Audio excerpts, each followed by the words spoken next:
Well,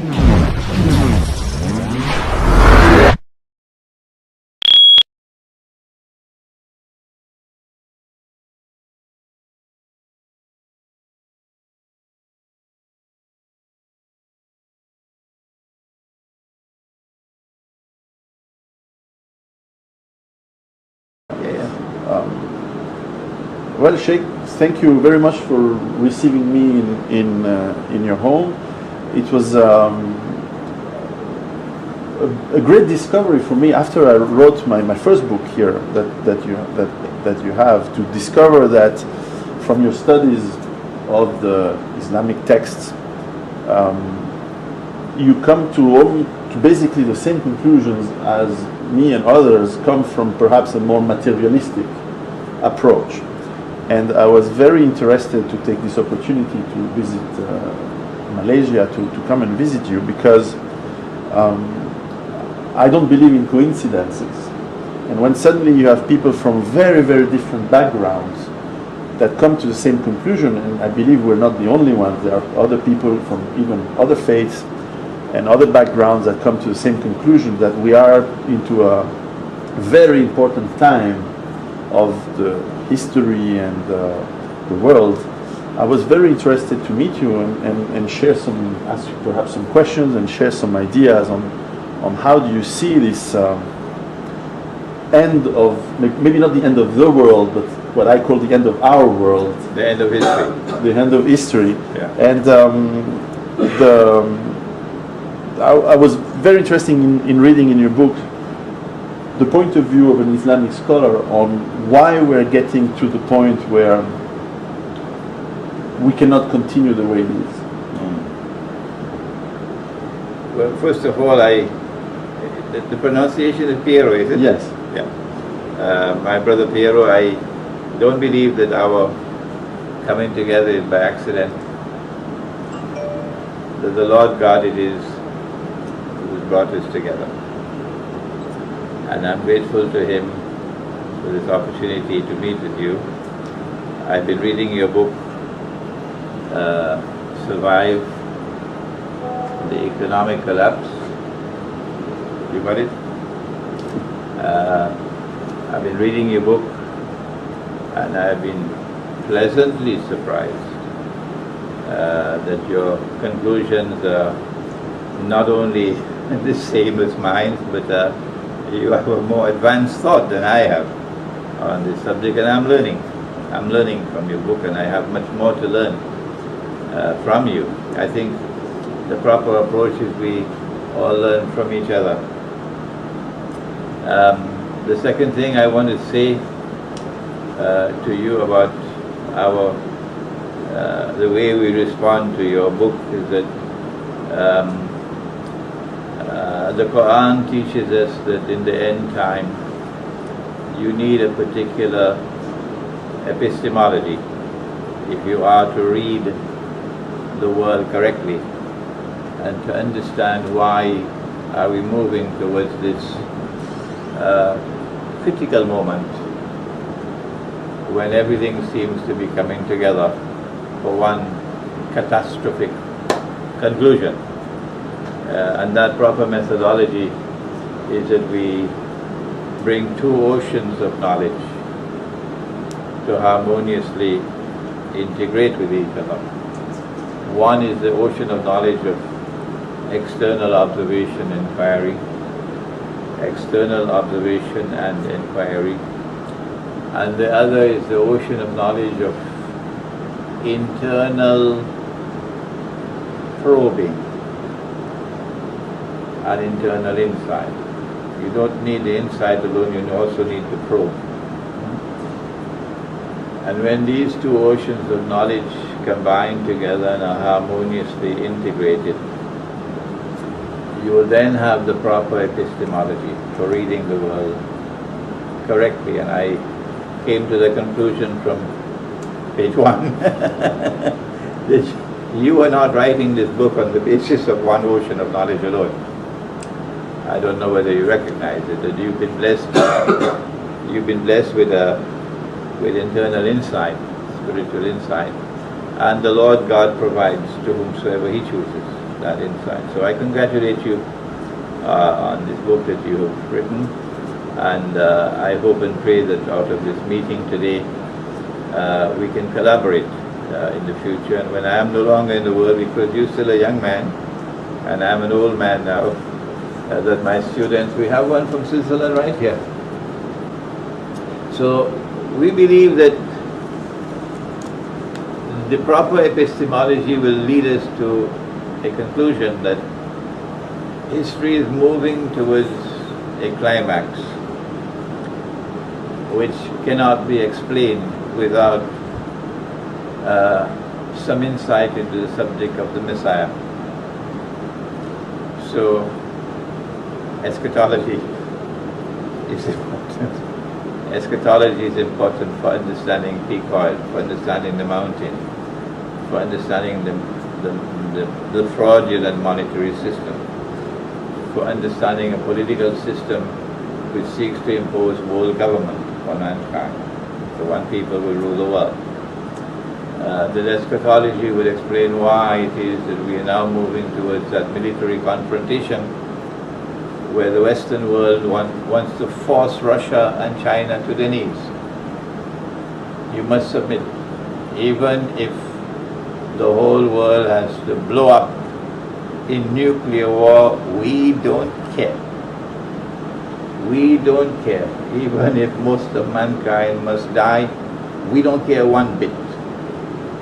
Our objective is that we must impose our rule over all the world by the hook or by the crook.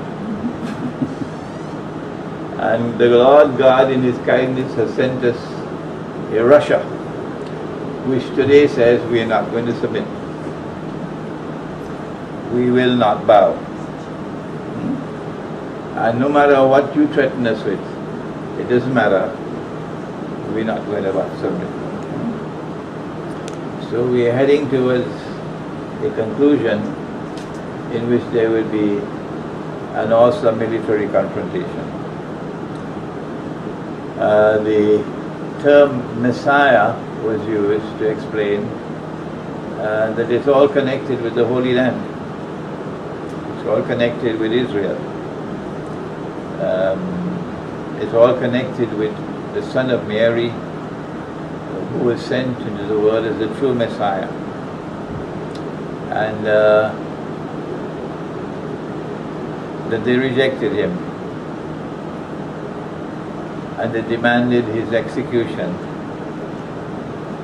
And when they saw Him being crucified on the cross,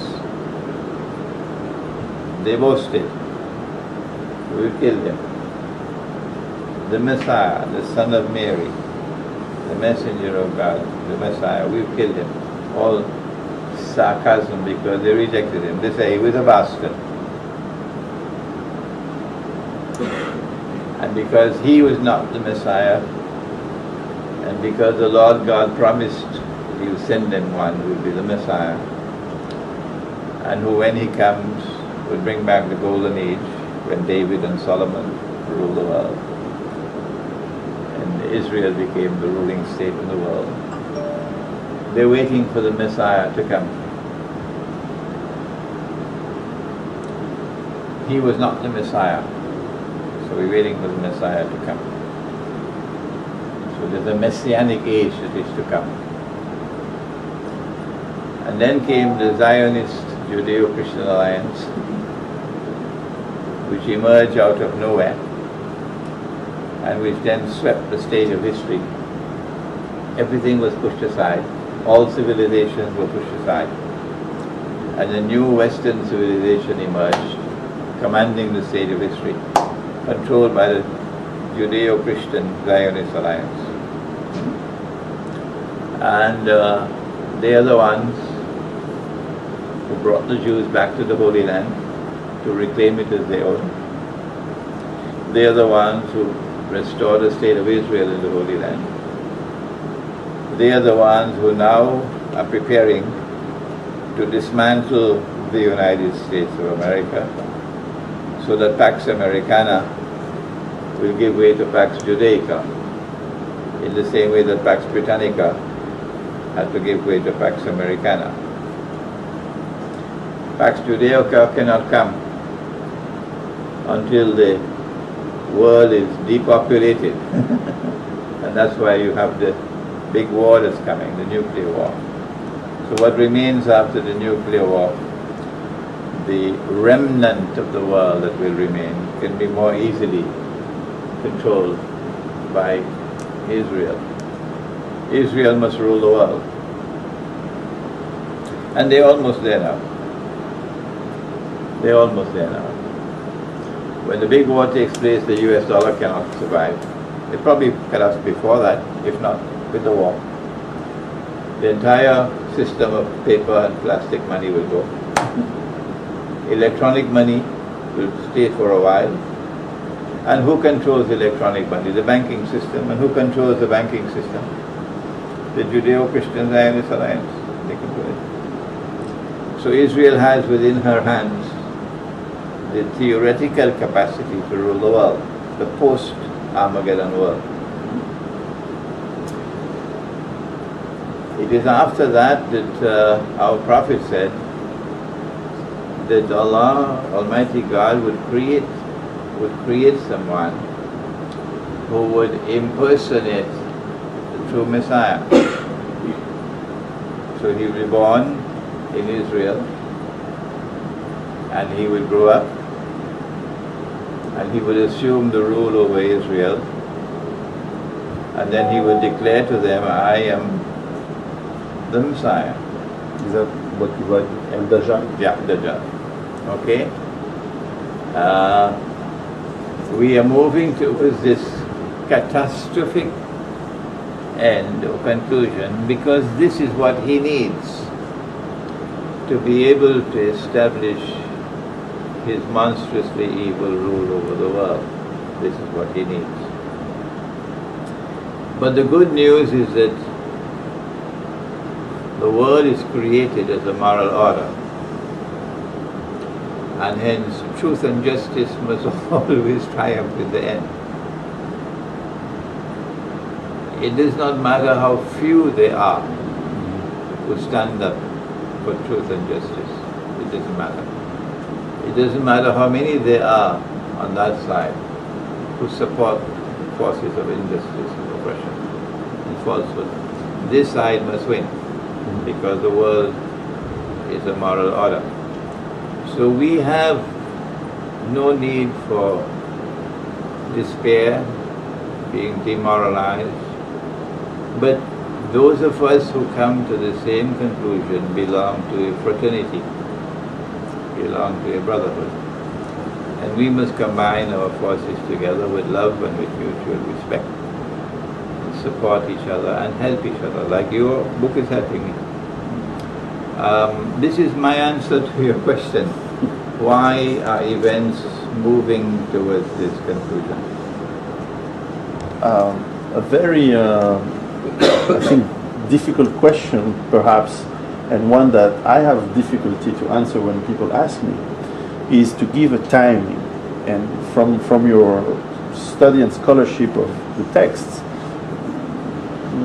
what is your perception of when is this finally going to start to be in the conclusion time? When is this Al-Dajjal, this false Messiah, starting to emerge? Fortunately, we have in our text that which helps us to formulate a time frame. We don't have exact dates, numbers of years, numbers of weeks and months and so on. And that would be ridiculous. No. But we do have a long period, and then a shorter period, and then a very short period. That before Dajjal or the Antichrist emerges in human form in our world of space and time as a Jew in Israel, he will live on earth for 40 days, which is actually my book on Jerusalem in the Quran. That is based on that. He will live on earth for 40 days. But the 40 here is symbolic. Because one day would be like a year, and one day would be like a month, one day would be like a week, and then all his days would be like our days. Good. I came to the conclusion that when his day was like our day, the world experienced Pax Britannica. Pax Britannica did not encompass the totality of a day which is like a year. But Pax Britannica emerged within that period of time of a day which is like a year. Yeah. And then came the second phase of Pax Americana, a day which is like a month. And then will come the last period of Pax Judaica, which will be a day which is like a week. No one, I believe, would say that Pax Americana has already ended. No. Pax America is still alive. For Pax America to end, the US dollar has to collapse. Okay? So we can form a kind of a time frame, looking at Pax Britannica, looking at Pax Americana, and accepting that we are now living at that critical moment in time when a day which is like a month is ending and a day which is like a week is about to commence. So we have a much shorter period of time still remaining when the Zionists are going to be moving with a pig-headed determination, whatever be the cost, to ensure that Israel becomes the ruling state in the world in place of the United States. I suspect that most of modern Western civilization is going to disappear because Western civilization has already served its purpose. They don't need it anymore. That Israel is going to come to the world with the new message that the world needs religion. Away with secularism, away with materialism. The world needs to come back to God. Look at the mess that the world is in. We are the people of God. We are the oldest of all. We will bring back moral values to the world. Get away with all of this rubbish that you had. A man marrying another man and having a marriage certificate. Get away with the feminist revolution, all that rubbish. That's the message that's going to come from Israel tomorrow. Old-time religion. Let's go back to that because it's a mess. In order to be able to convince the world. So having Western civilization around at that time with a discordant note would not be beneficial for Israel. So I'm anticipating Western civilization with the big war disappearing. What will remain will only be an insignificant remnant. Will not have a voice on the stage of history. How much time do we have before the big war? The Christians call it Armageddon. Our Prophet calls it the Malhama, the same thing. I think the Malhama has already started, but it has started by proxy. It is a proxy Malhama now in Syria. And if this is the proxy Malhama, you're not going to be able to bring any peace to Syria. It will not happen. This will continue and continue and continue, like a festering sore. The proxy war is already now in Ukraine. Neither side is going to back down. So from proxy war, you're going to move to the fireworks. How long it's going to take, I don't know. But the process has already begun and it is inevitable because neither side is going to back down. After the war takes place, the Malhama, then our Prophet has said that the next big event would be the conquest of Constantinople. That's why they changed the name.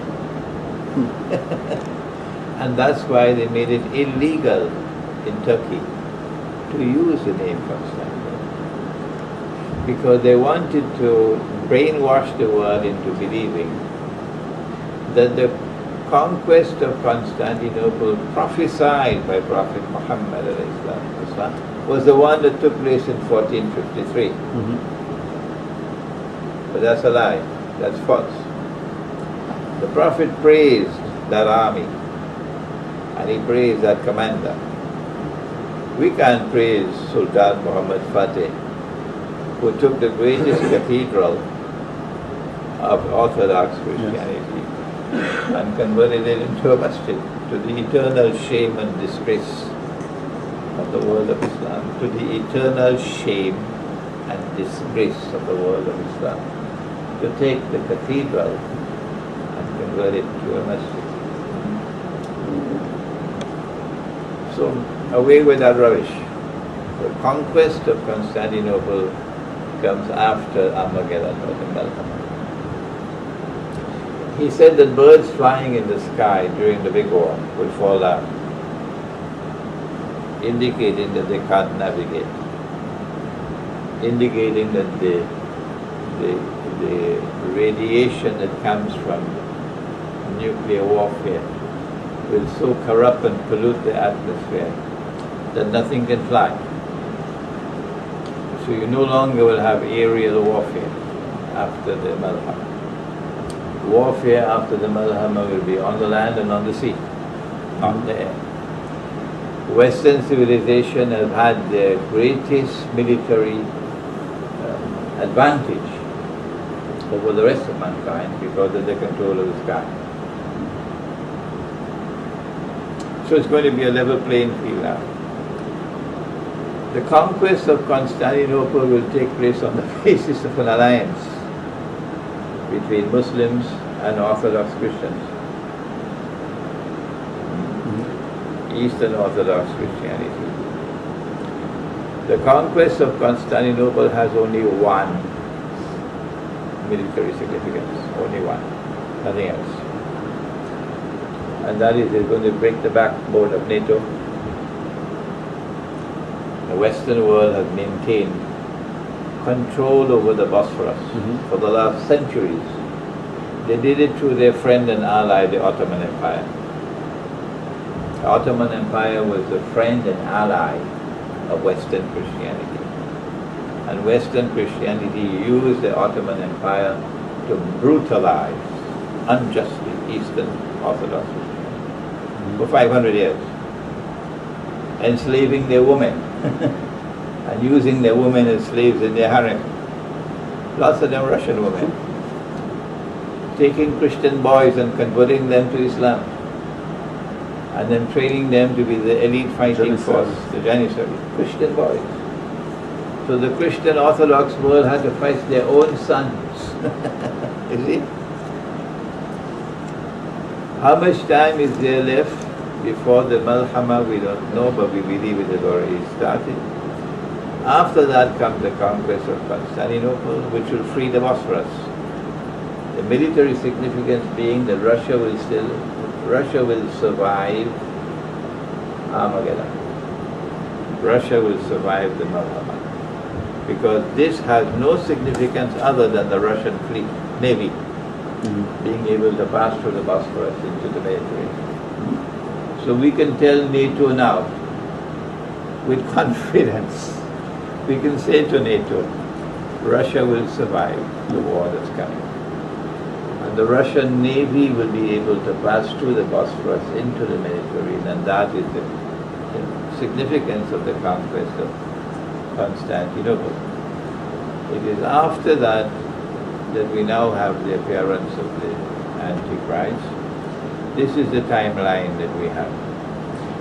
I sometimes have to stick my neck out because people are demanding. Tell us how many years. So you sometimes make a fool of yourself by giving a time frame, but they insist on it. So about 20 years ago, when I was still in New York, I said maybe about 50 years from now. And they said I was mad. I was crazy. 50 years from now, Jesus will return. The Antichrist will be killed, Jesus will return. I said, well, 50 years from now. That was 20 years ago. They're not laughing at me anymore. No. They're not laughing at I'm me. not laughing. No. So, my guess would be that these proxy wars are going to continue. Russia is not going to be trapped into any reckless response. As Russia has responded so far very intelligently in Ukraine, and very intelligently in Crimea, very intelligently. Russia has given them a tremendous slap on their face in Crimea. Yeah. It's the first time that the Zionist Judeo-Christian Alliance has received such a slap on their face. First time in 100 years that they got in Crimea. So they are bitter about it. They're bitter. And Russia is already playing her cards very sensibly in Ukraine. Do you notice the news that Chechen warriors are fighting? Yeah, Chechen. Because not all the Chechens were in arms against Russia. It was those Chechens from Chechnya who took weapons from Saudi Arabia, the Salafi, but the majority were Sufi. Alright? So these are the ones who are waging the jihad. And Putin was able to put an end to it, waging a bogus jihad with American weapons. But you have a lot of Chechen people who are not Salafi and Sufi. And these are the ones who are now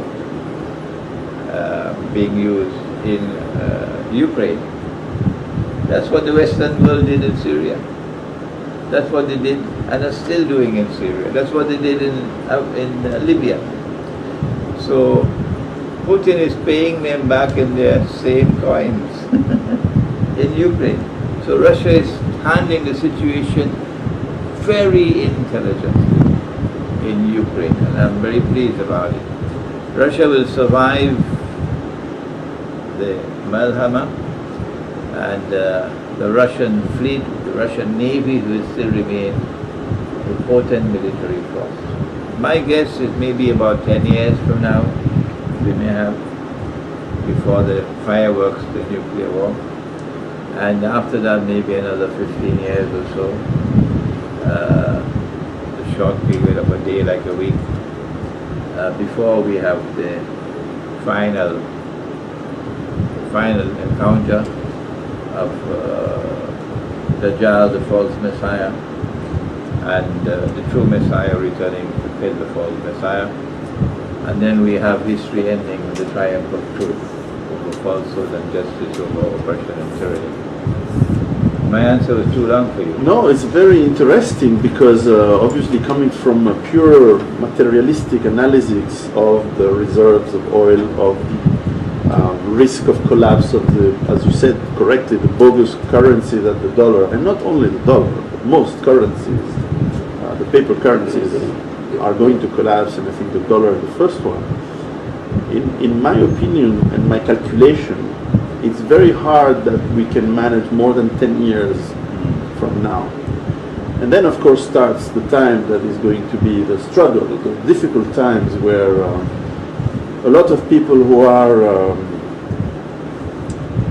in the Western world, and I think that I understand what you mean by Western world, and I must say that probably most of the world is Western today in the way they live and the way we live. And also I could resent Western, but I don't.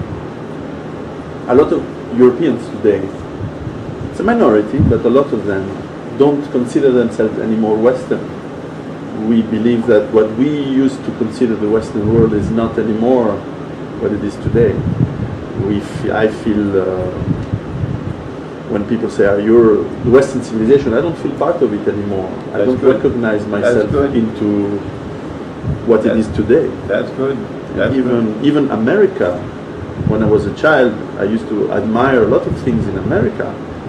But in the last 30 years, and maybe I was too young, but even before, this is not what, it is not freedom, it is not democracy, it is not, I think the war, the savage war on Iraq has awakened a lot of us to what is the real nature of this Western world, which is more an empire more than the evil empire, as most empires are. And also write in my book, and also stick my neck out to say that in the next 10 years we're going to see this collapse.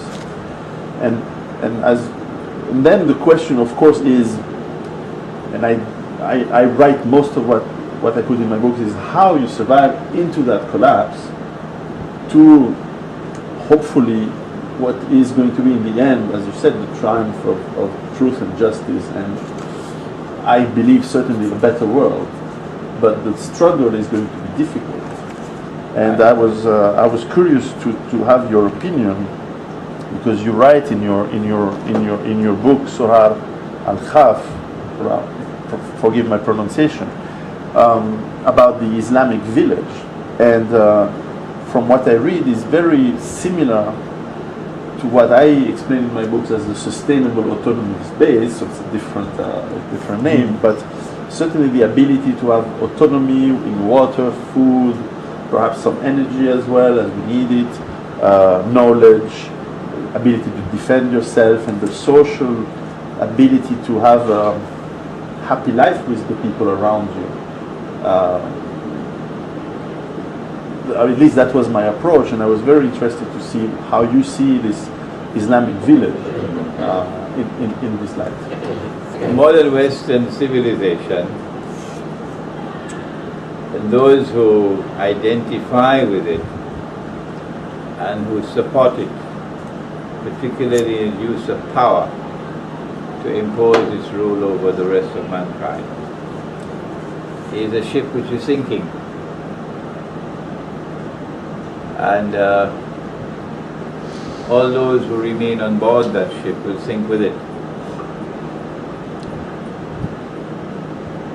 Those who are living in the West and who recognize that this is a sinking ship have to turn to Surah Al-Kahf for the proper response. And of course it is that you've got to get off that ship if you are to survive. So when I speak about the end of Western civilization, I'm talking about the ship which is sinking, with those who are on board the ship. I do not include those who choose to get off the ship. You and I have come to remarkably so to the same conclusion, that getting off the ship means that you've got to get out of the cities, the mega cities of the modern world. That these are hopeless.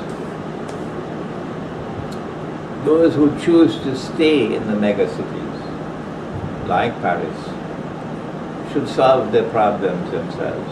Don't come to us. That survival, which is getting off the ship, survival, can best be achieved in creating sustainable micro communities in the remote countryside, which are self-sufficient, in which you produce your own food, and in which you strive and struggle to produce that which is healthy, good food. And again, it is Surah Al-Kahf which talks about it, that you must search for that food which is good and pure in this age. That you must have a source of water in order to produce food. And our Prophet, Allah blessings be upon him, has spoken about when you are unable to live as a Muslim in a macro Islam, the Islamic state, power and controlled by Islam, then you should try to live as a Muslim in micro Islam, Muslim community, small community which lives in accordance with Islam. When that also is not possible, he says, then at that time the best property of a Muslim would be some sheep that he would take with him to the mountainsides and to places where rain falls, seeking to preserve his way of life. So dairy farming, and because of rain, food crops. So you are dependent for water on the sky rather than under the earth. And he who created us can send water from the sky, rainwater.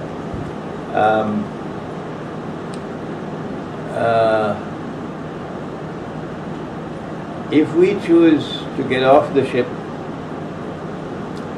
and to establish sustainable micro-communities in the remote countryside, struggling to produce food, which is, well, they call it organic food today, but food which is pure and good and wholesome, and staying away from the radiation that comes from the cellular phones,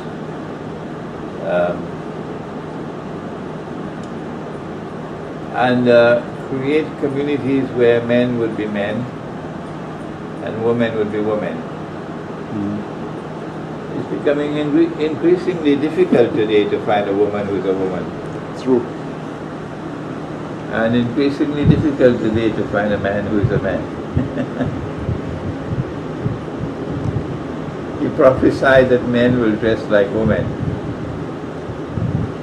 He prophesied, our prophet, that men would dress like women in the end time, and that women would dress like men, and that women would be dressed and be naked. So, a feminist revolution which spawns a sexual revolution. But if a man is to dress like a woman, why would he want to do so? Answer: to attract another man. That's why. And so the end time is going to witness an explosion of homosexuality. And its corollary is lesbianism, which is the breakup of the family, breakup of marriage. Marriage goes down the tube. Alright? One of the first things that a man will have to do if he wants to dress as a woman is what? One of the first things he has to do. Come on, Gabriel. I try to find the answer, Sheikh. Come on, Gabriel. Come on, Gabriel. To be human. If a man wants to dress as a woman, what's the first thing he has to do?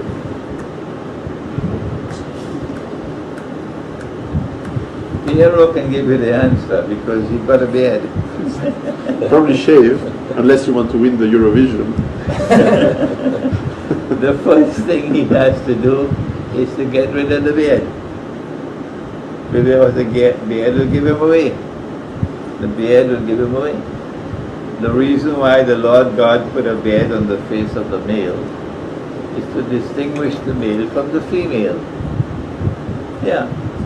So if a man wants to dress as a woman, the first thing he has to do is to get rid of the beard, which is why modern Western civilization, created by Dajjal, took the beard off the face. So today, women want men who look clean. And a clean-shaved man is a clean man. And a man with a beard looks dirty. That's the prevailing mentality today. Yeah. In the end time, therefore, we want to build communities where men are men and women are women. So the day will be day and the night will be night. And it's only when the day is day, and this is Imran the poet now. It's only when the day is day and the night is night that the day and night can be attracted to each other. Do you notice that when the day is coming to an end and approaching the night, what happens? What happens is the painted sunset, all the excitement. The sky is a riot of colors because of the electricity. The day is approaching the arms of the night. And then the day plunges into the arms of the night. That's the spectacular sunset. That's what we want between the male and the female in our villages. We want to restore that. This intense attraction. Intense attraction is not possible when a woman is revealing herself. No. When she shows you everything that she has, where is the attraction? It's when she's covered that there's a mystery. Agree. When she's covered, there is a mystery. Huh? And it's only when there's a mystery that there's excitement. Yes. That is why our Prophet, Allah's blessing be upon him, even when there are sexual relations, he wants to be covered. Use a sheet, use a covering. So that you save something of the excitement. Otherwise, tomorrow it's gone. It's gone, you don't feel anything anymore. And then after the day has spent the night, there's a time for sleep, there's a time for prayer, there's a time for love, and then there's a time to say goodbye, which is dawn. You following me? Yes. Dawn. Do you notice what happens at dawn? Different from sunset. In sunset, the day plunges into the arms of the night. But at dawn, the night is holding on to the day. She doesn't want him to go. So only one ray of light comes out, and then a second ray of light. Slowly, slowly, slowly, he extracts himself from the arms of the night. We want to restore that. It's not just about growing food and having water and using real money rather than bogus money. It is also about rebuilding the male-female relationship and rebuilding the family and rebuilding the lives of children so children can enjoy being children once more. So maybe you want to continue your research in that direction. For now. sure. For sure, it's very important. And But you must be thirsty by now. It's okay. I'm fine. Yeah. You mentioned the bogus money, and one of the striking that was something that I knew from my travels in the Middle East is the riba. One of the fundamental elements that is going to collapse the world is that the system of debt and interest on the debt has become, as it was inevitable going to come, to the point where it's so expensive that we are all becoming, whoever has loans, and it can be states, it can be individuals, companies in between, we are becoming slaves of the financial system, as you described before. And how can we, from your study, extract ourselves, because a lot of people are in this system not because they are bad, but because they've been lured into it. Like the snake has told us that to buy this house you must borrow money. To buy this car you must borrow money. And people haven't thought too much about it, and probably it's a mistake. But how can we remove ourselves from that very bad system? Have you ever heard of the name of Alan Garcia? South America. I think it must have been Peru. Ecuador or Peru. Must have been about 20, 30 years ago. Alan Garcia decided that we will repay our debts in accordance with our capacity to repay. Forget about all the contracts we have with you. and the financial obligations.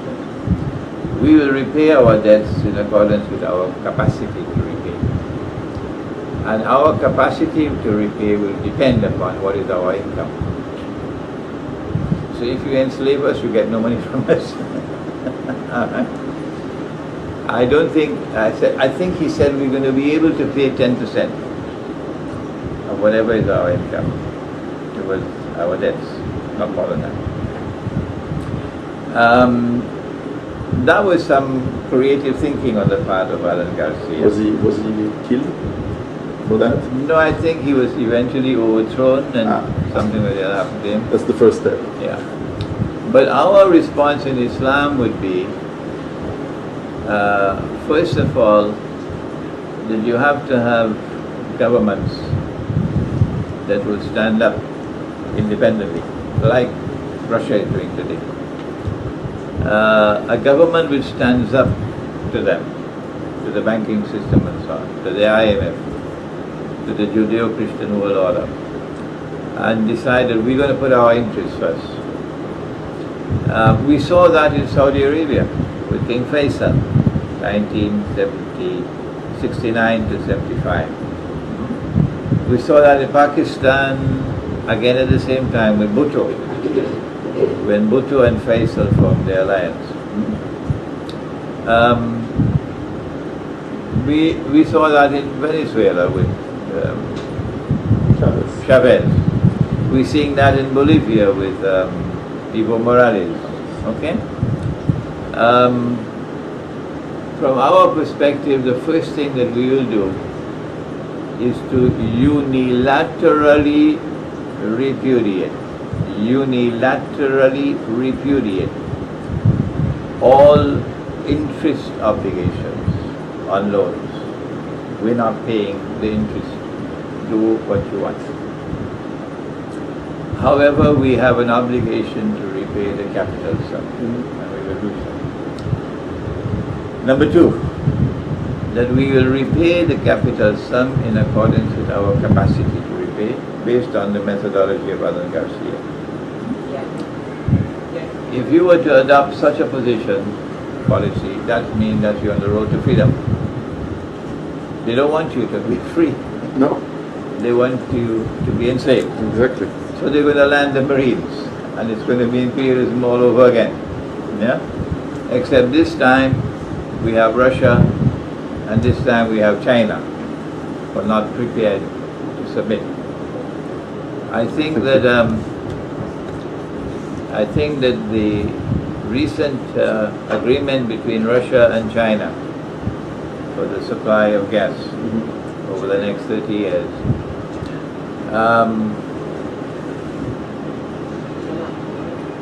indicates, one of my students actually wrote to me with his insight, and I'm sharing with you his insight. I can't mention his name, of course. That what the Russians are doing is bypassing this part of the world which is military controlled by the enemy, to take a different route.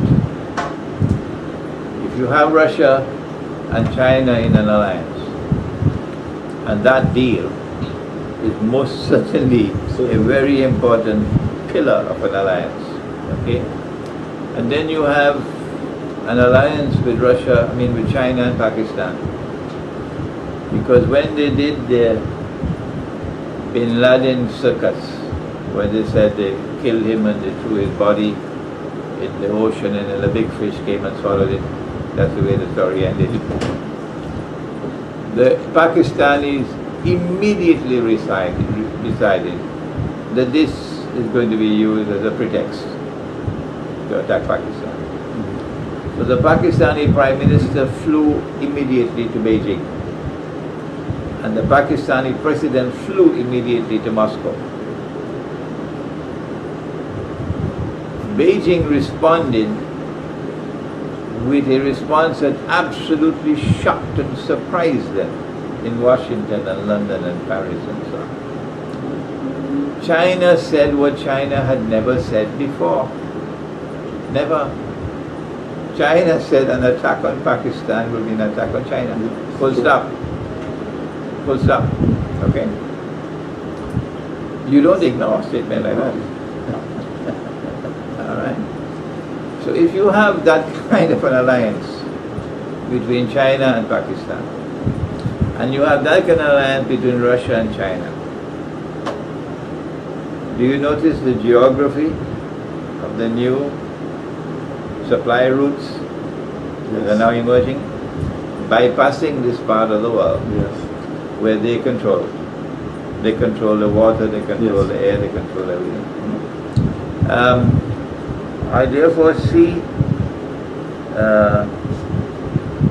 a possibility of our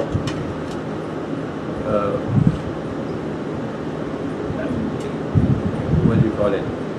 Securing a new avenue of responding to them. Yeah. But why don't we can talk while we're having something here. Thank you. You have some orange juice there? Please after you. I used to buy the Grappillon Rouge and Grappillon Blanc. Yeah. Bismillah. Thank you.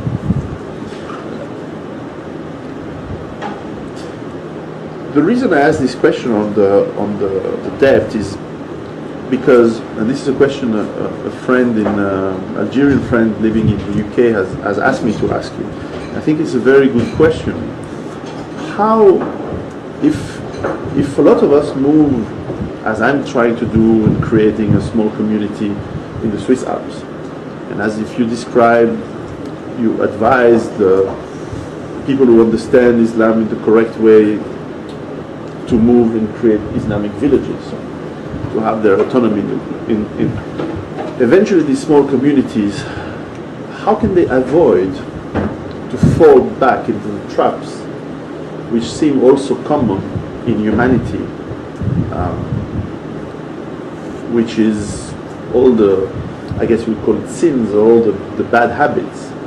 How can and where can they find the inspiration and the guidance not to fall back in the traps? Good question. I think we have to help each other in the same way that you are helping me with your book. That none of us is an island unto ourselves. No. That we in Islam have that which we can put to help. And so a Muslim village should not be an exclusively Muslim village. We should open our doors to Jews, provided they're not Zionists, who can live with us on the basis of mutual respect for each other. We should open our doors to to Christians, to Hindus, to Buddhists. So the Muslim village would be a multi-religious, multi-ethnic community. And we show the world that we can live together. Then we, from the side of Islam, would offer to the others, this is what we have to offer to assist you. For example, the Quran tells us that men are allowed to have up to 4 wives. If the Quran is indeed the word of the one God, the inescapable implication would be that he who creates human beings must create more women than men. Okay? He must create. You turning away from my mangoes? No, it's okay. I am the one who did it, so... I don't want to make you be stuff, so I will take it. No, you can't turn away from my mangoes. I put it on the camera there. Yeah, Bismillah, yeah. Please, yeah. Thank you. So he creates more women than men.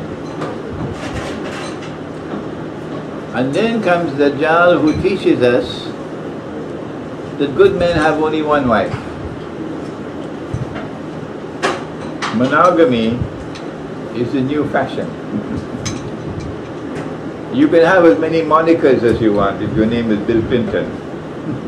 That's okay. But you must only have one wife. Okay? The implication of monogamy. Of course, the official statistics will never tell you that. The implication of monogamy is that large numbers of women will no longer be able to get husbands. Okay? What are you going to do with this surplus women? Then Dajjal comes, number 2, with a feminist revolution which brings in its wake so many things that causes marriages to break up. So marriages are now breaking up as never before, sometimes 1 in every 2. And women are very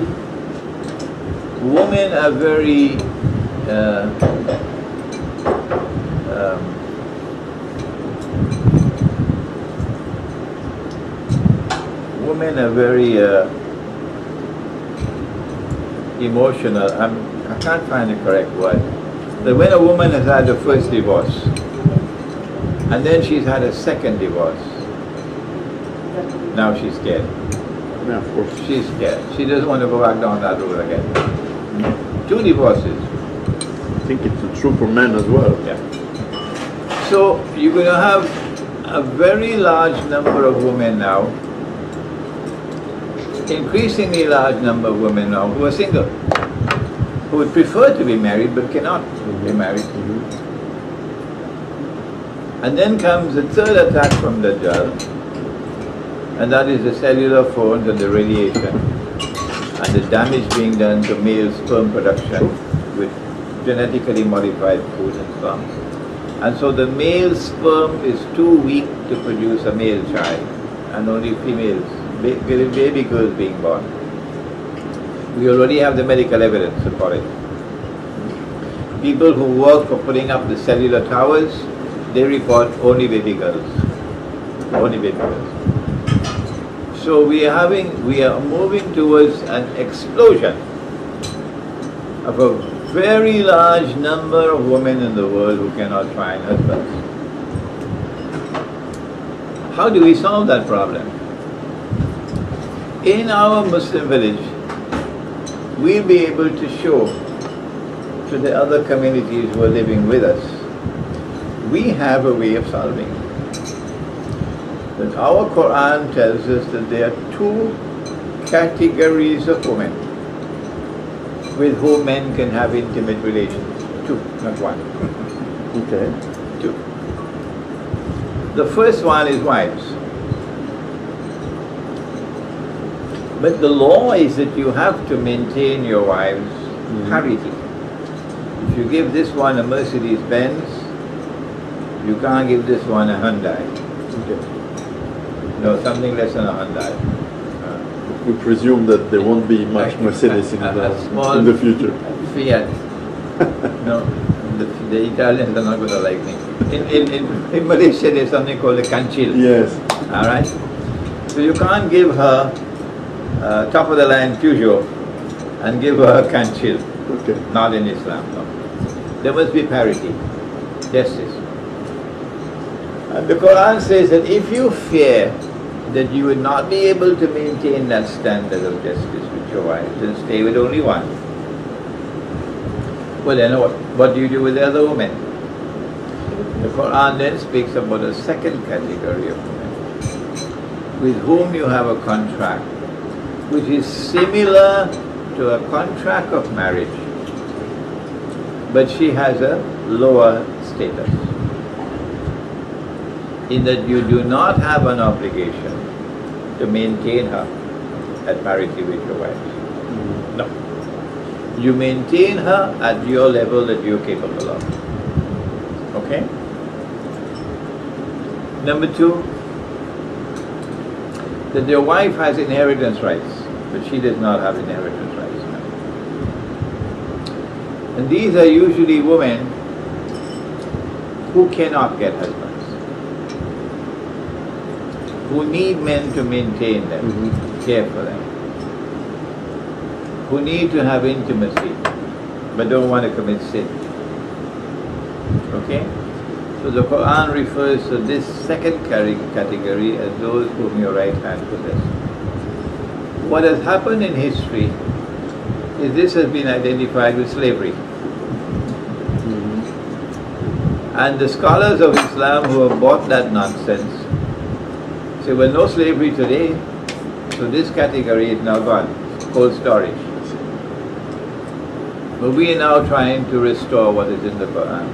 So we say you have a contract with her, and there is no limit to the number of women you can have in this category, the limit being your capacity to maintain. Your capacity to maintain. So instead of the woman having to go and search for a job, a low-paying job, and be exploited, sometimes have to give up her body to be able to get the job, and then come back home in the evening to maintain her children in a daycare center and so on. Instead of the woman having to face that life, she now has a man to maintain her, protect her, take care of her, and also to have intimacy with her. This is better than that life. She doesn't have the status of a wife, but this is better than being alone. So in our Muslim village, we'll have every woman who comes to the village, everyone who says, I want a husband, or I want to be in this relationship. In the case of marriage, you take a look at her and you say, well, I don't like the shape of her nose. Or I don't like the shape of her face or so. And you could decline, because your wife. You have a choice of saying yes or no. But not in the category number 2. In category number 2, this is the woman who is in need of help. You have the need, you have the means to help her. You don't have to sleep with her. No. You can't say no to her. That's interesting. Once you have the means to maintain her, you can't say no to her.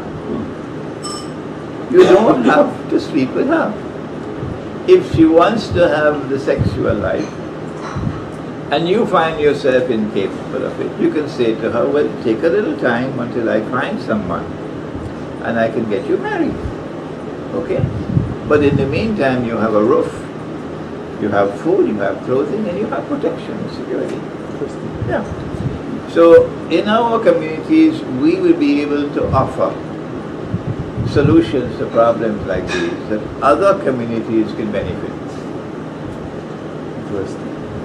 And still on try to how to avoid the other pitfalls, for example, internal fighting with each other, jealousy, all the traits that are plaguing human societies since the dawn of humans, of course.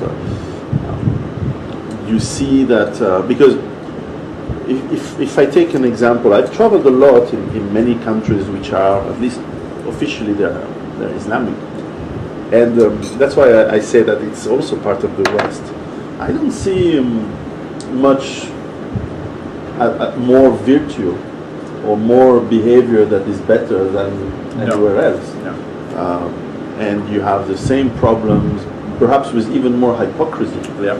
I don't know. I don't want to be unfriendly to my friends in Morocco, Tunisia, Turkey. I don't know much that well Asia, but in Dubai or even in Saudi, who has this self-righteous. Often people have this self-righteous opinion of themselves.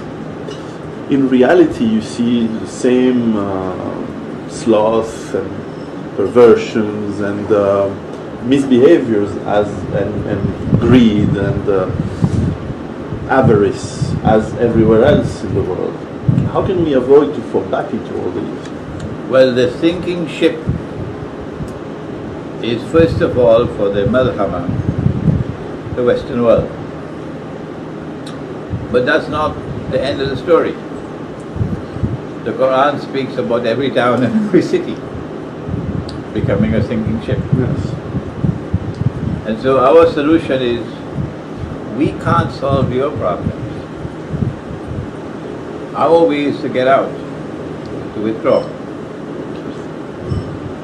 Whether it be the Western world, or Morocco, or Algeria, or Tunisia, get out of the cities and move to the remote countryside. But having done that, we advise that if you want to have 3 or 4 wives, you should do a PhD in psychology.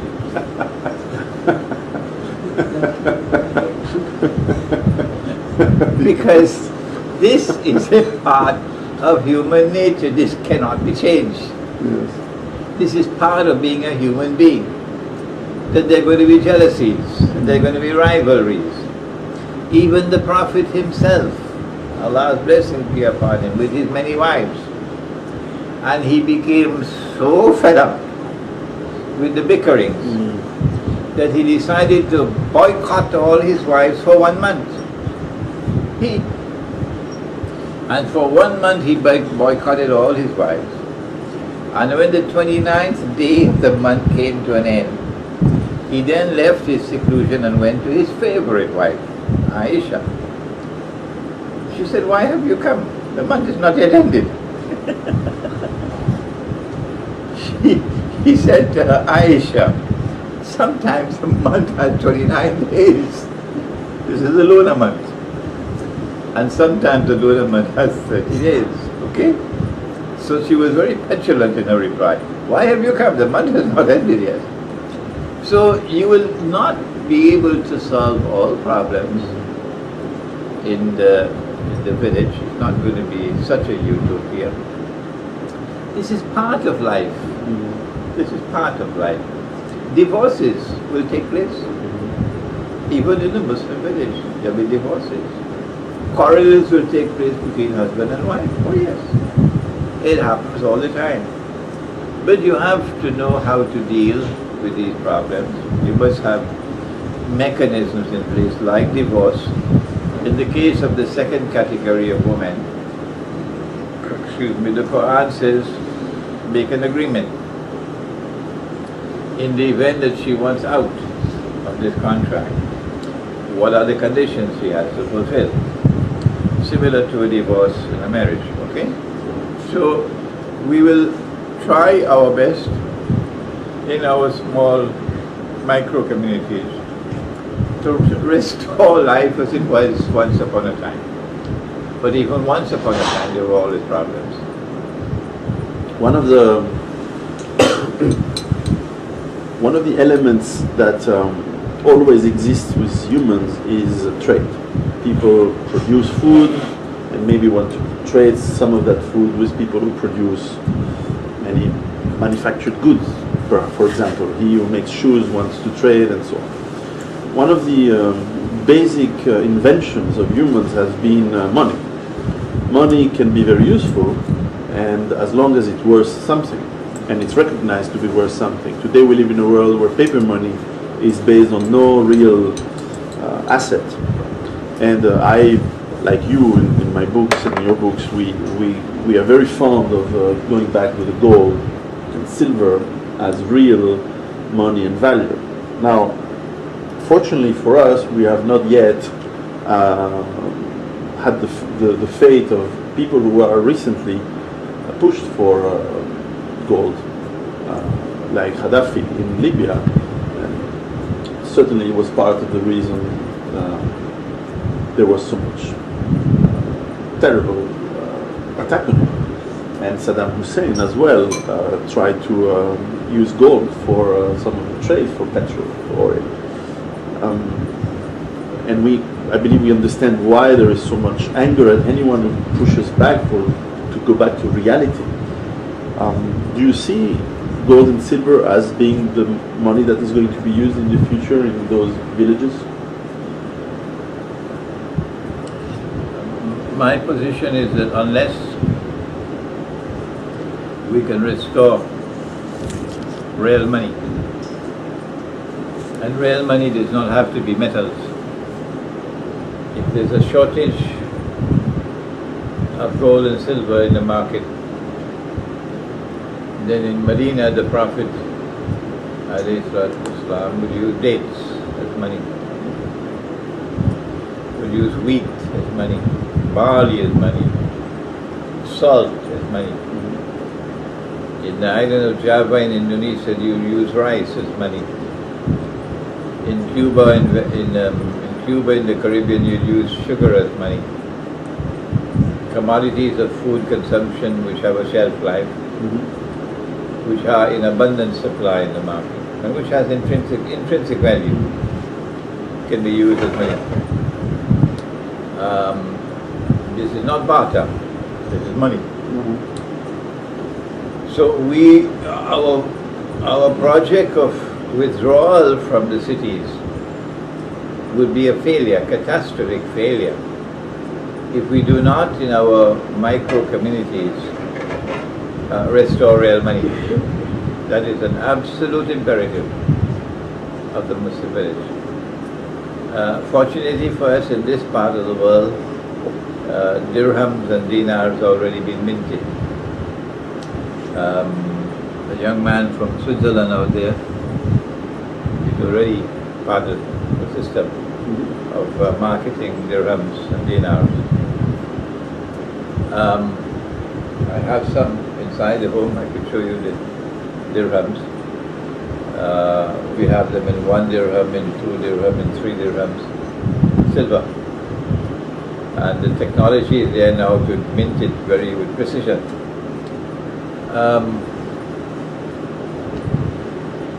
So it's easy today to get the coins and to use them. The problem is that the Articles of Agreement of the International Monetary Fund prohibit the use of gold and, by extension, silver as money.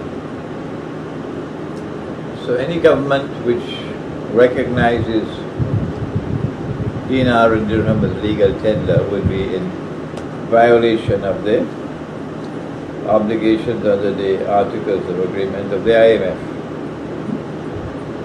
What do? Answer: you got to defy them. Yeah. The governments won't do that. So the people have to defy them. We have to proceed with our projects of building these micro markets in which we'll use the dirhams. We're building an institute of Islamic eschatology now in northern Malaysia, and we decided that our masjid must be built with only dirhams. We cannot use Malaysian money to build a masjid. So we have to find some weird means whereby we can pay the contractors in dirhams. We're already working on that.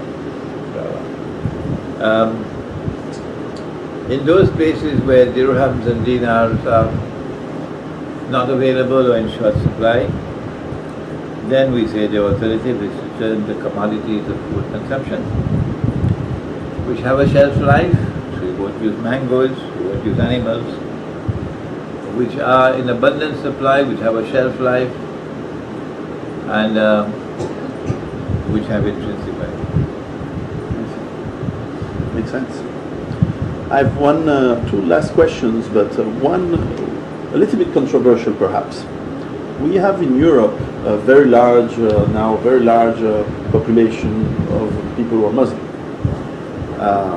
and I think the vast majority are honest, hardworking, and as most people in the world, they want to take care of their family and have a happy life and try to work for a better future.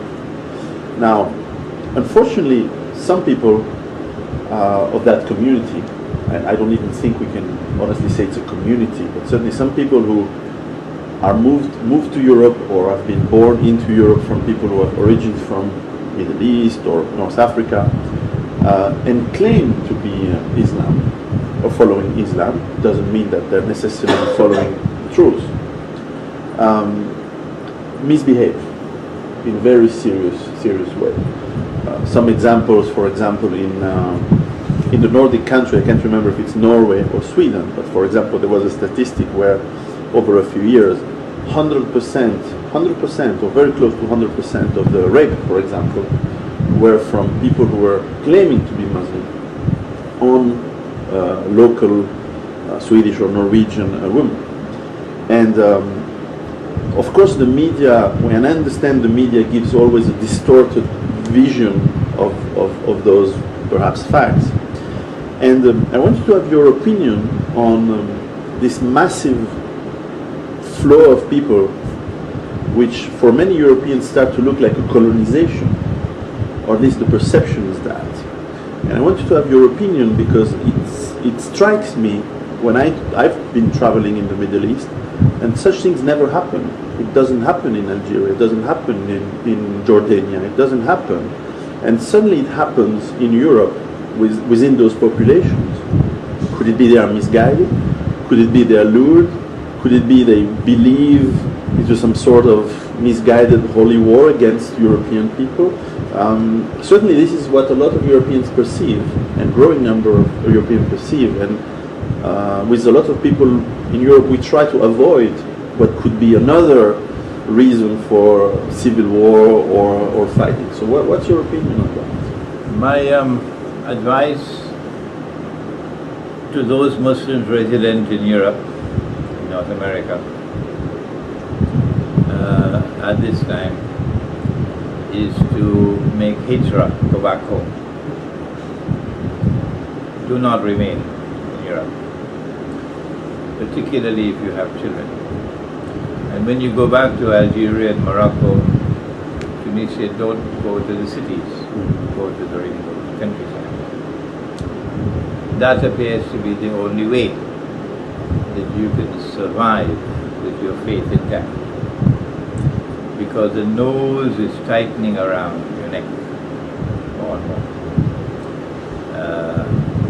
You have Muslims who prefer that their children should go to Islamic schools rather than state schools. And the law is now creeping to ensure that even in Islamic schools you've got to teach that there's nothing wrong with a man marrying another man.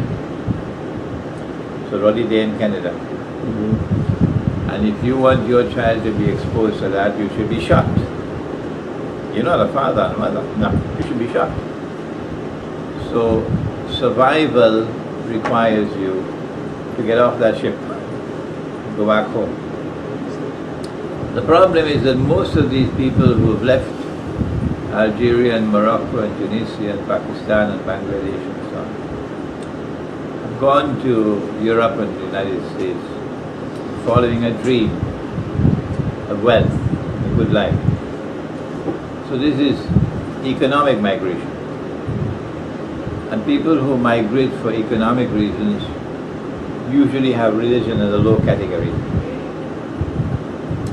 So whatever changes they have to make in life, whatever modifications they have to make, they make it. So these can never be held up as examples of good Muslims, not at all. Increasingly they identify with the countries in which they are resident, and they refer to the American Armed Forces as our boys. They've gone to Iraq to kill your people in Iraq, and you still refer to them as our boys. They identify with the American Armed Forces. Patriotism. The Quran has warned about the Jewish-Christian alliance, which controls modern Western civilization, that if you turn to them with friendship and alliance, you belong to them. You left Islam. So for the purposes of the Quran, most of these are no longer recognized as Muslims now. They have left Islam and they identify themselves now with other people. So we can't solve their problems for them. But those who are still insistent on being faithful to Islam, for them we say the solution is go back home, make hijrah. The rest who remain behind, those are not our problem. We can't solve their problem. Interesting. One of the corollaries to that is that more and more attacks on countries in the Middle East for natural resources are tried to be justified in the media, at least in my part of the world, and I guess everywhere, on trying to fight terror. And usually they say it's Islamic terror. This is not new. I'm sure that we can go back to 100 years ago and have the same kind of media reporting similar stories. How can people who live in Europe, for example, or North America, get away from that media influence? Well, yesterday it was Bin Laden who was Mr. Terrorism par excellence. But Bin Laden's day has come and gone. And now the new Mr. Terrorism is Vladimir Putin. He's not Muslim. Vladimir Putin is Mr. Terror now. Okay? So they got to rewrite all their books on terrorism. The Russians are now the world's greatest terrorists. We're getting a little break now. The Muslims have. The answer is whoever stands in their way, whoever is an obstacle and an impediment, whoever will not submit to them, they demonize you as a terrorist. And those who are faithful to Islam, like the Russian people, will not bow and submit to it. Russia is Rome in the Quran. The Quran has a whole chapter entitled Rome. And Rome is Orthodox Christianity. And they've been attacking Orthodox Christianity for a long, long time. Similar to the attacks on Islam. They began their attacks on Islam with the Crusades. The Crusades were not Christian wars. No.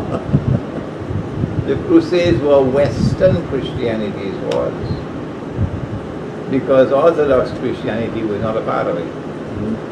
So you can't paint the whole of Christianity with a brush that's coming from Rome. No. And when the Crusaders passed through Constantinople, they fought their own Christian brothers.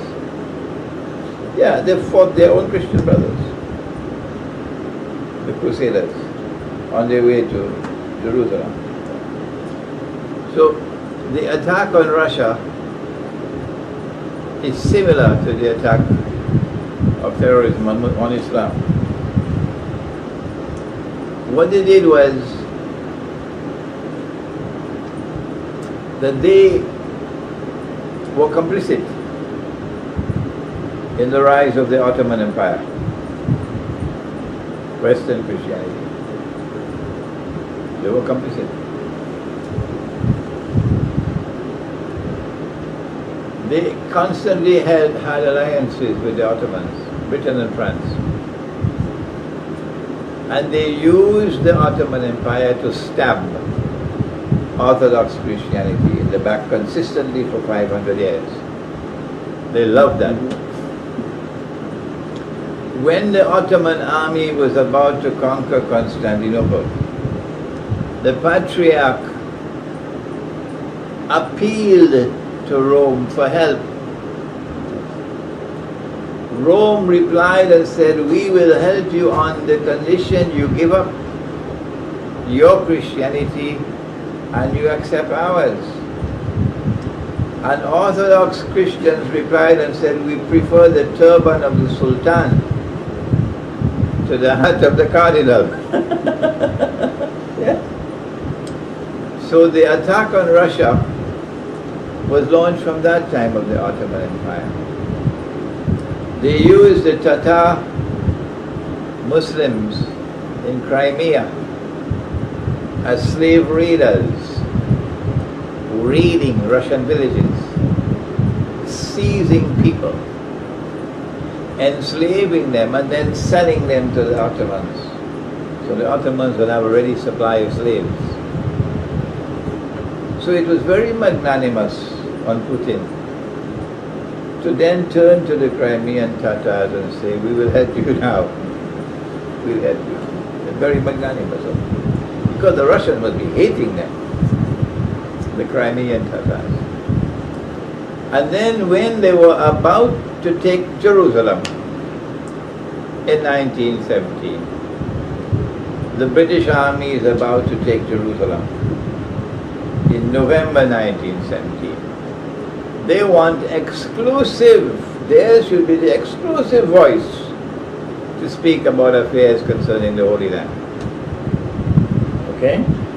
So they timed the October Bolshevik Revolution to deny Orthodox Christianity a voice.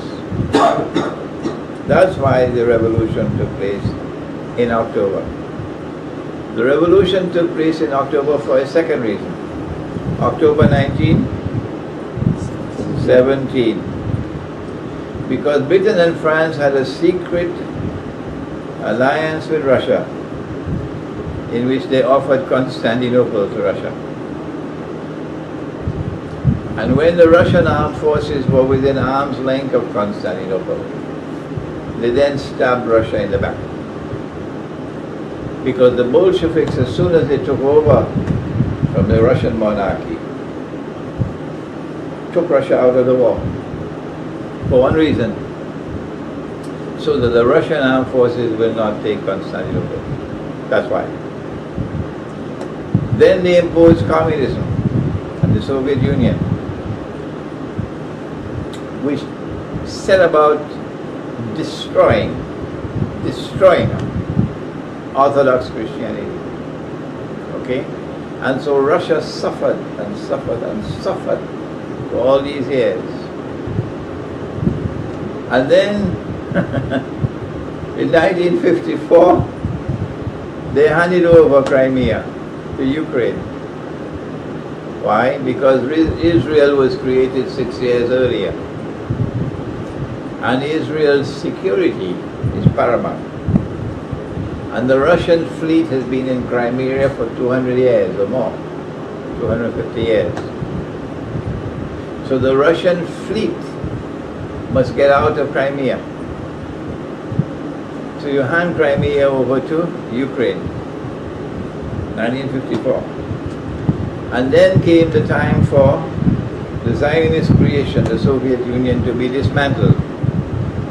And they did it with their same color revolutions. So when the Soviet Union was dismantled, NATO could now creep and take over so many of these former states.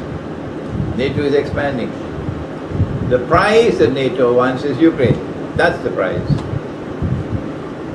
When you couldn't get Ukraine through the front door, you get it through the back door, to a popular uprising. And as soon as you have the popular uprising, and you have a pro-Western government in Ukraine, you then move to checkmate. Checkmate is when Ukraine becomes a member of NATO. When Ukraine becomes a member of NATO, and NATO's armed forces are in Ukraine, then Ukraine will give Russia marching orders, get out of Crimea. That was the master plan. If that master plan had worked, Israel would have celebrated. Israel would have been celebrating. But they had their plans and he had his plans, the Lord God. And Russia responded brilliantly, and swiftly, without giving them any chance, within 2 weeks. And Crimea was back as Russian territory. Okay? The plan is to try to trap Russia now into acting recklessly in Ukraine to get causes better. But Russia is not taking the bait. But Russia has been attacked. It's not just the world of Islam. It's Orthodox Christianity. The Second World War ended much earlier, but they kept it going. Why did they keep the Second World War going long after Germany had surrendered? Answer: because they wanted Stalin to take control of all of Rome, all the Orthodox Christian part of Europe. that was not yet under control of the Soviet Union. They wanted the Soviet Union to take it all. That's why they kept the Second World War going. So it was all the time a crusade. This was a crusade against Eastern Orthodox Christianity. And this is the crusade against Islam, which has been going on for a long time. Because these are the two forces in the world that are going to stand up against them. Two forces in the world that will stand up against them are Rome and Islam. Very last question, and because I take all too much of your time here, but I come from a very small country, Switzerland, in which you've studied. It's 5 years. And I used to eat fondue in winter time. Fondue and chocolate. We like that. How do you see, from your experience of Switzerland and from our little country, trying to be in the middle of Europe and trying to stay at the same time away from it, and how do you see, of course I'm trying to make my whole country to be a sustainable autonomous base, that's my goal, not just myself, but the whole country, try to teach them, and so far it's quite advanced. How do you see Switzerland playing out from what you know in the coming difficult times ahead? Well, I went to Switzerland and saw a fairyland of beauty. It was an absolute fairyland of beauty. And I am myself an amateur poet, and I felt that a land with such natural beauty should be producing poets and should be producing men and women of great spiritual eminence. Yeah. Lots of bankers in Switzerland.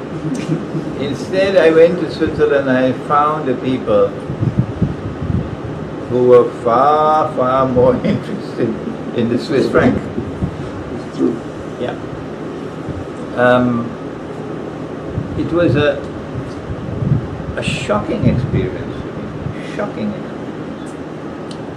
Because I come across the Sudanese and I meet a lovely people, the Sudanese students. Lovely people, gentle, kind, with so much spirituality in them, so much consciousness of another world and so on. I meet the students of Kashmir, I find the same thing. I meet the Somali students, I find the same thing. So many people, but not the Swiss. It's as though something has died inside of them. That they need an internal revolution. They need an internal revolution in Switzerland. To teach them that there are things in life that money cannot buy. Interesting. Yeah. That once again, there's a hunger in the heart. A hunger in the heart. To reach out to a world beyond this world. The Indian poet Muhammad Iqbal says that beyond the stars there are so many worlds.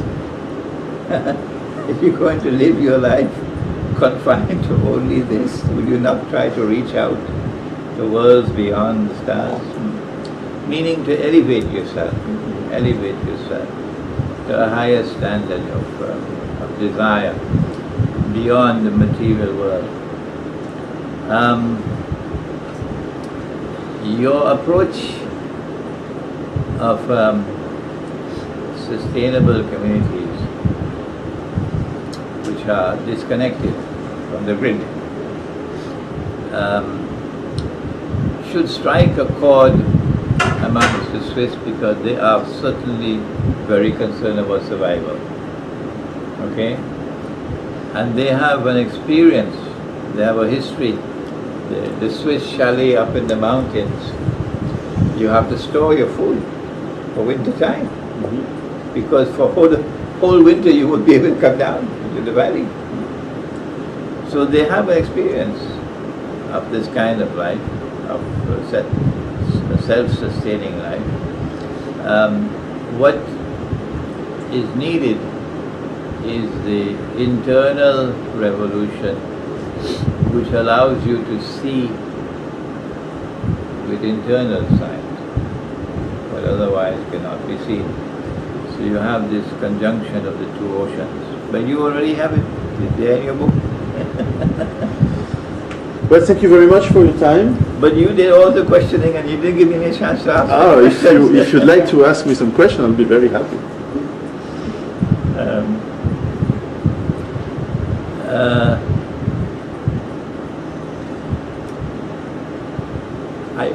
I shared with you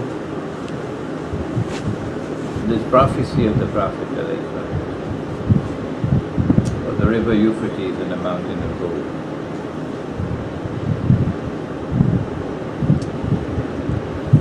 Would you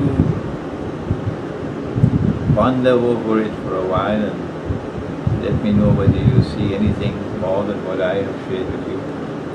Of course, as you know, what I like in the exchanges, and of course I come here very humbly, first of all because I'm much younger and less knowledgeable than you are in many fields, and of course I always listen very humbly to people who have more experience in life. You're born the same year as my father, so I always respectfully listen to people. And when I hear some of what things you say, I wouldn't say sometimes, in some cases, my instinct would be, maybe I have some disagreement, but hopefully what I have as little bit of wisdom tells me first to think and research and learn before to argue. And certainly I'm not a big, I've read the Quran a few times, of course, because it's an important, I think anyone who wants to have any culture or knowledge should read the holy text of all religions to at least know a little bit. But I certainly have not read any hadith, so I'm always very hungry for knowledge. And life has taught me that impulsiveness often leads you to say silly things. So one is important to learn. What I know from my travels in the Middle East, and I traveled in Iraq, I traveled all over, in every country in that part of the world, for example, teaches me that what we are told in the media in Europe or the West is not what happens in reality. And the reason the United States has been leading this grabbing of resources is linked to the fact that these resources are vital for them to continue their fake economy based on consumption. And what you say on Switzerland, for example, is very striking because there is some truth in it. We definitely are also a culture that is very materialistic. And while I have an analysis that comes from the materialistic world, I know that there is more in life than things. Actually, things are very little part of life. And sometimes we are owned by things that we own, instead of mastering them and seeing them as for what they are, just little luxuries. But the reality is that humans have much more than that in life, and much more is more spiritual, is the friendship, is love, it's soul searching, it's that is more important. Maybe I discover this as I grow a little bit older and hopefully wiser. But the approach I try to teach people very humbly is to say that, and actually teach is perhaps not the right word, I tell people, and those who listen, listen, and those who don't listen, they don't listen. I don't try to convince people. But I tell them that it makes mathematical sense that we are going to a collapse. Because our world is not sustainable, and the basic of what makes it real are disappearing. Resources, pollution, destruction of the environment, wars, the silliness of modern life, the destruction of the reality of what are men and women, the bogus finance. All of this is going to crumble and collapse like a house of cards very soon, and I agree with you, it's very soon. Unfortunately, and maybe this is in Greek philosophy in the old days, they always spoke about trials, and when humans did mistake, they had to go through very difficult times to learn. And maybe it means death, maybe it means suffering for sure. But you only learn through painful experiences often in life. And so maybe we have to go through these difficult times to learn what is the truth, what is real about ourselves, about our relationship, about our friendships and people. And rediscover what was paradise, what was the paradise lost, right? What was given to us perhaps, and the earth was probably a paradise before, and maybe we have destroyed a lot of it, and we have to rediscover what it means to be part of this paradise. So what you describe as this mountain of gold is probably very something that makes me think about what it means, and certainly we need to rediscover what it all means. Okay. One more question, and then I'd like to give a chance to my students if they have any comments or any questions to ask, and if you don't mind, of course, please discussing it with them as well. You asked whether we have an explanation that explains this awesome conclusion to which we are now arriving, where everything is imploding. And we gave an eschatological explanation. We said it's linked with a master plan for a Pax Judaica to replace Pax Americana, in the same way that Pax Americana replaced Pax Britannica. And all of this came in sequence in order that Israel might rule the world. And the evidence is already on the table that Israel is close. And that when Israel assumes the rule over the world, then a false Messiah will seek to claim to be the true Messiah. Upon which the time will then arrive for the true Messiah to return. When they said that we've killed him, the Quran says, no, you did not. You did not. And the Quran gave an explanation of how he survived. And that Allah raised him when they were returning. This is our eschatological explanation. If you share this explanation with us, well, then that will draw us closer to each other. But if you do not share with us this explanation, what is your explanation? Spirituality, and of course the scripture. As I said, I was born baptized Catholic.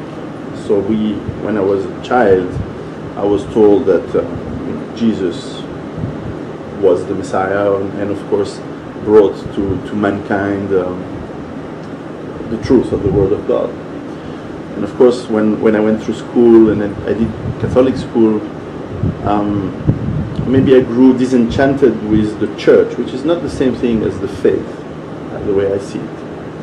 So I always say to myself that I'm agnostic now, in the sense that I'm unsure what I know and unsure what I believe. And of course, our listeners know the difference between atheist and agnostic. Agnostic is someone who realizes that he's unsure, he doesn't know. Atheist is a belief that there is nothing. Yeah. I don't share that. I don't know. For sure, when one doesn't know, the reality means that I cannot have certainty of either one way or another. And it certainly means that I keep myself an open mind and an open heart on evolution of my beliefs and myself, and perhaps of dialogue, very open dialogue with people who have different faiths and different explanations. And if I'm here, is also because I'm very much impressed with your eschatological analysis and view of because there's no coincidence. If from the textual and what you've read, you come to the same conclusions, which I believe are mathematical from my analysis. Right. This strikes me because it's when logic fits faith, and I must say that I've had the same discussions with people who have the very similar analysis from the Christian eschatology. And that's a lot of coincidences. And I think I write it in the beginning, in the introduction of my book, that it's troublesome. Troublant is the word in French. It's not troublesome. It's troublant. Troublant is in fact it's shaking your beliefs to suddenly see that from a cold materialistic approach, you have some people who believe almost the same thing from Christian and Islamic eschatology. Okay. So obviously it means we have put, if I say the finger, if I take the expression, the finger on something, into something. Here we are touching something that is deeply impacting our lives. And so of course, there is a lot that we could do to help people. Because a lot of people, I believe, are either in a very blind belief of some church, for example, which is very limiting. Or some people don't have the, as I said before, in those misbehaving people, for example, which believe that they are following some interpretation of a religion, but in fact they are doing some bad things.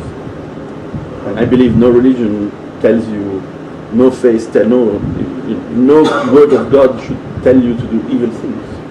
That's otherwise you are knowingly following an evil God, which doesn't sound possible for me.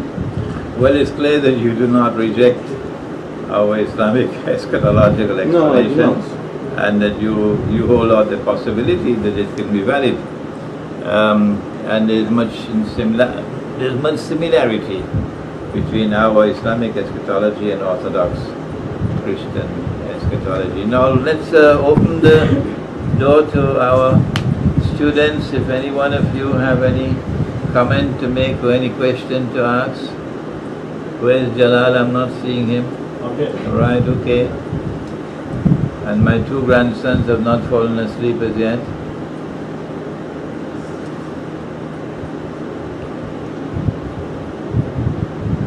Gabriel, you also included. I have no question pertaining to the books of Piero. However, I would like to know if, according to you, Piero, Malaysia can be a good place for a SAB, and if you think so, why? Yes, SAB, what is SAB? The sustainable autonomous base. Okay. So Islamic autonomous base in this case. Well, I do consulting for people sometimes. That's how I earn my living. To people have questions saying if what they're doing is okay, is it working? And so what I always look at is first of all the geography, and then the geopolitics, and of course the resources available, and the culture of the people. And it's my first time in Malaysia. It's the first time I'm in Kuala Lumpur, in this country. And certainly I look at my perception that they're incomplete at this point. They're very. It's only the beginning of my impression. My first impression is that it seems to me a fairly peaceful country, a peaceful culture, because probably it has been for centuries a mix of people from, indeed, Malay, Indonesia, Southeast Asia, Chinese, influence from India, and some also influence from the West in more recent times. So, and it has been fairly, except of course there has been this Malayan insurgency in the 50s and 60s, but rough in early 60s, mostly 50s. it sounds to me that today the people are fairly peaceful in their relationship together, and there's a lot of tolerance between different cultures and religions. Perhaps even if I see some of the roads we passed last night, if I could see what was happening in some of the places inside those buildings, perhaps even there is too much tolerance in some cases. But I'm very open-minded, so I'm not judging. But certainly, the culture seems to be fairly peaceful, which is always good in when one looks at difficult times. Then comes the geography. Geography is, of course, Malaysia is at the very geostrategic part of the world. I don't know exactly what is the percentage, but it must be quite high. The percentage of oil that flows into tankers across the Malacca Strait, past Singapore and north to China and Japan must be quite significant. So this, and one should add the shipping of goods. So this part of the world is extremely strategic for whoever looks after control of the sea shipping lanes. And today the thalassocratic power is the United States, and it's so clearly this part of the world is very strategic for the United States. And one should see how much this part of the world would be left untouched if things go bad. And I would fear that with some oil resources, Malaysia is a prime target for the United States, or perhaps China in some cases, if they want to control these resources for their own unique consumption. One has to be careful about that. So there is some geostrategic threats that one has to consider. I cannot judge the government of Malaysia. I really don't know it yet. I don't understand yet the subtleties and the history there. In terms of geography, also what is interesting is I think you have mountains, you have rain, you have extremely good weather patterns. So the food production and the water supply seems to me pretty good. Of course, there's 30 million people living in Malaysia. That's a lot. That's a big number. Is there enough food? Is it plentiful enough for 30 million people? That would require some research, especially if one takes into account a world with less resources to make the trucks and the tractors and the agriculture sustain at the level that it is now. Maybe it's possible. So, except Kuala Lumpur, which is a very large city, it seems to me also that the countryside has a lot of possibilities for indeed setting up villages or joining villages that can grow into sustainability and autonomy. And my instinct would say that from what I know now, if I consider the threats, the opportunities, and the advantages and disadvantages, so far I would on the scale of things, it would be probably quite positive place. It would be a place where it's fairly positive to organize a good sustainability. Of course, there's sea, so therefore there's fishing, which is very traditional here. So it is positive in my opinion, more positive than France or England, which are disaster happening, or North America for sure. So I would say to Malaysian people who look at us that this is probably the place they want to think to stay and make this effort to create their villages or to join a village, for sure. Yeah. Anybody else? Okay, there's a lot of red flags going on everywhere. So like the issue that you say that, the Muslims in Europe are creating havocs and all that, is that not another kind of, somebody putting in somebody just to create that kind of event? Now, the way you phrased it, I would agree that I think there are a lot of people who are saying to us, but not just us, everywhere, they are saying Muslims are creating problems. Media. But what I said was that a lot of people who create problems claim to be Muslims in our countries, which is very different. And I said before that the vast majority of Muslims living in Europe are, as most people in the world, hardworking, fathers and mothers and sons who work. And now I should add another point to what I said, is that in Europe, for example, and to some extent North America, we live in a system that also gives money to people, this whatever they do. Very socialist approach, which is an approach which is not like, it pretends to help, but it also enslaves.